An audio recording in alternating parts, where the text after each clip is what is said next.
তোমরা সবাই ভালো আছো তো? আমিও খুব ভালো আছি। তখন বিকেল 4:30 মতো বাজছিল, আর আমি তখন একটু বই খাতা নিয়ে পড়তে বসেছিলাম।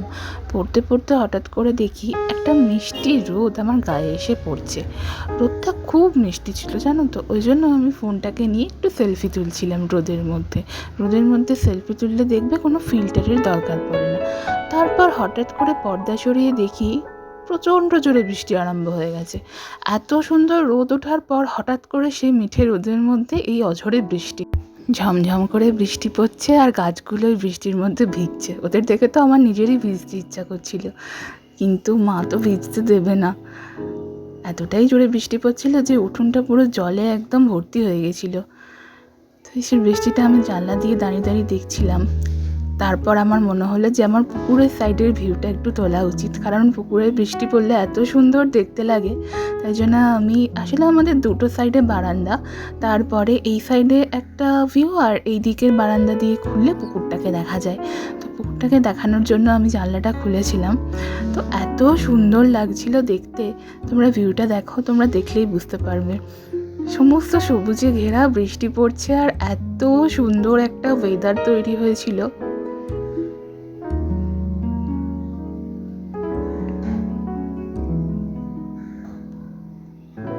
আমাদের গাছে আবার বড় বড় কতগুলো পেঁপেও ধরেছিল। আর এই বৃষ্টির মধ্যে তো পুরো ভিজতে পারবো না, তাই নিজের হাতটা একটু ভিজিয়ে নিচ্ছিলাম বৃষ্টিটাকে একটু অনুভব করার জন্য।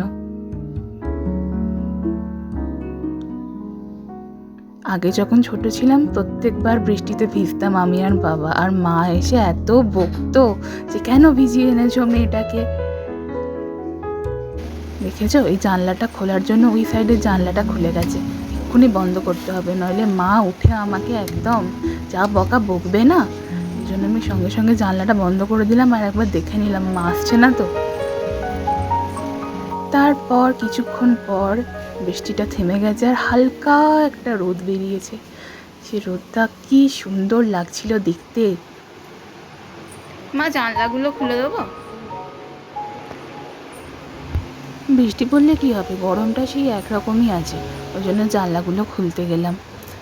এখানে সব জানলাগুলো আমি খুলছিলাম আস্তে আস্তে। তারপর মা এখানে আদা থেতো করছিল চায়ে দেবে বলে। এখানে চায়ের গরম জল ফুটছিল, আর মা ওটাতে আদা দিয়ে দিয়েছিল। আজকে আদা চা বানানো হবে বৃষ্টিতে।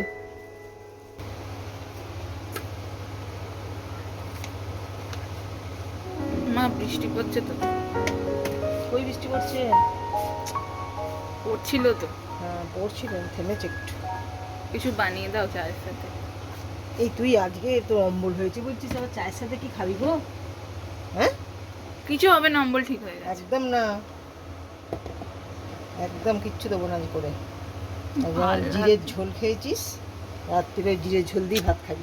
মাকে বললাম কিছু একটু বানিয়ে দিতে, বৃষ্টি পড়লে দেখবে মনটা একটু খাই খাই করে, মনে হয় একটু চপ সিঙ্গাড়া এসব খাই, কিন্তু মা তো বানিয়ে দিল না, তাই চাটাই খেতে হবে।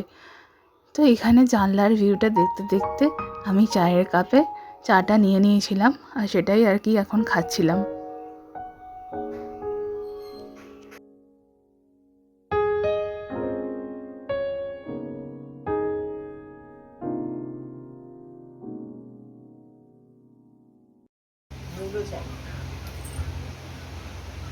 এটা কি শাক?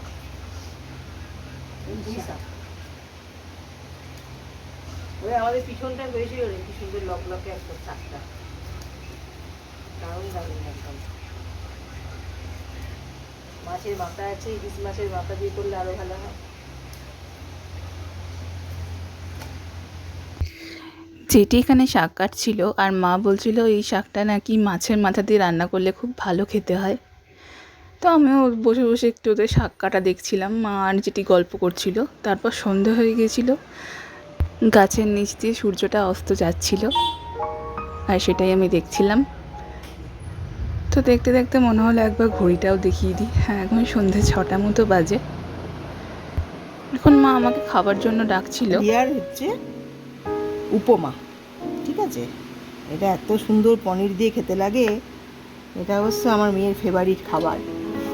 এটা হলে আর কিছু চাই না। মাইক্রোওভেনে গরম করব। এটা সত্যি আমার খুব পছন্দের একটা খাবার, কারণ এটা খুবই হেলদি এবং টেস্টি একটা খাবার।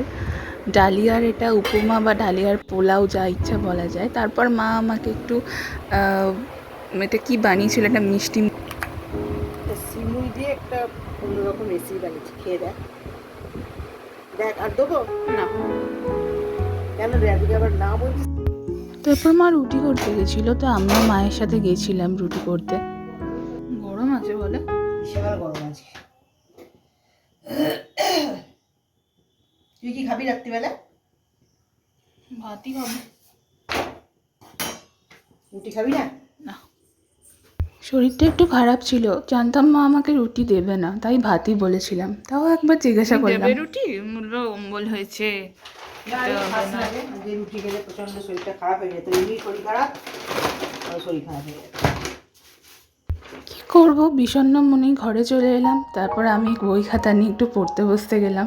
এটা আমার স্টাডি টেবিল, অবস্থা খুব একটা ভালো না, এটা পরিষ্কার করতে হবে।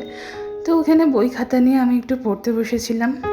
আর স্টাডি টেবিলটা একটু যতটা সম্ভব আর কি ঠিক করে রাখা যায় তাই রাখার চেষ্টা করছিলাম। তারপর আমি এখানে একটু কেমিস্ট্রি পড়ছিলাম। কেমিস্ট্রি পড়তে পড়তে রাত হয়ে গেল, বাবাও বাড়ি চলে এলো। এরপর বাবা খেতে বসে গেছিলো, আমাকে ডাকছিল, আমিও গেলাম। তো মা এখানে অনেক কিছুই রান্না করেছিল, ভাত হলেও ভালো কিছুই রান্না করেছিল। তারপর রাত্রে শোয়ার আগে প্রতিদিনের মতো মা আমার মাথায় অয়েল ম্যাসাজ করে দিচ্ছিল, আর আমি এখানে একটা ছোট্ট ভিডিও নিয়ে নিয়েছিলাম। তো আজকের ভিডিওটা এখানেই শেষ করছি। সবাই ভালো থেকো, সুস্থ থেকো, আর আমার ভিডিওটা যদি তোমাদের ভালো লাগে তাহলে লাইক কমেন্ট করতে ভুলে যেও না।